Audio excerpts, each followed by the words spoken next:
Bumaba ang mga kaso ng dengue ngayong taon, kaya naman ang ilang mga residente sa Quezon City, puspusan na ang paglilinis sa kani-kanilang mga bahay, habang mas pinaigting pa ng Health Department ang kanilang mga hakbang para masugpo ito. Si Bian Manalo sa report.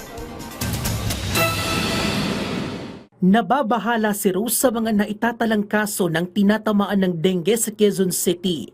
Lalo pa at malapit lang sa creek ang kanilang bahay sa barangay Matandang Balara.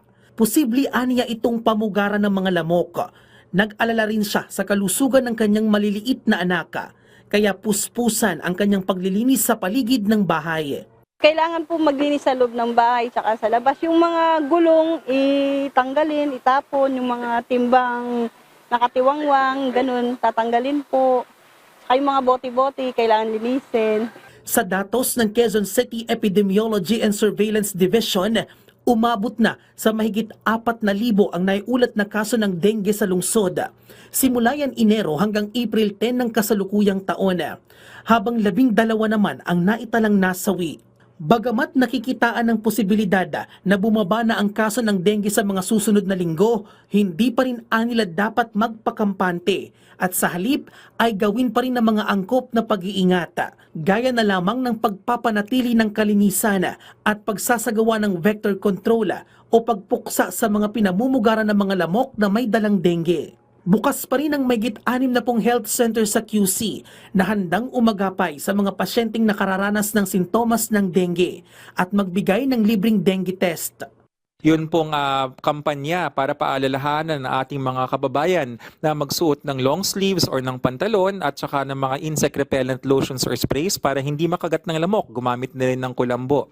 Sa huling tala naman ng Department of Health, sumipa na sa mahigit 70,000 ang kaso ng dengue sa buong bansa.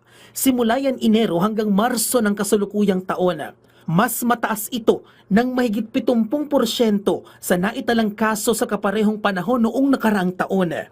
Karamihan pa rin sa tinatamaan ng dengue ay pawang mga bata, edad 14 na taong gulang pababa. Pero sa kabila ng patuloy na pagtaas ng kaso, nananatili naman sa mas mababa sa 1% ang case fatality rate o ang bilang ng mga nasasawi. Bunga na rin ito ng mas pinaigting na programa at kampanya ng Health Department kontra dengue. Again, ang reminder, vector control, 4 kontra mosquito. Taob, taktak, tuyo, takip. Yan. Labanan ang dengue.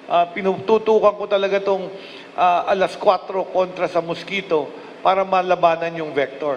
Samantala, tinaasan pa ng PhilHealth ang benefit package nito para sa mga miyembrong tatamaan ng dengue. Bukas pa rin ang dengue fast lane sa lahat ng DOH hospital sa buong bansa para maagapan ang paglubha ng nakamamatay na sakit.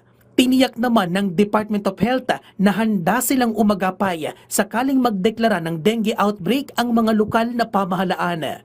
Bien Manalo para sa Pambansang TV sa Bagong Pilipinas.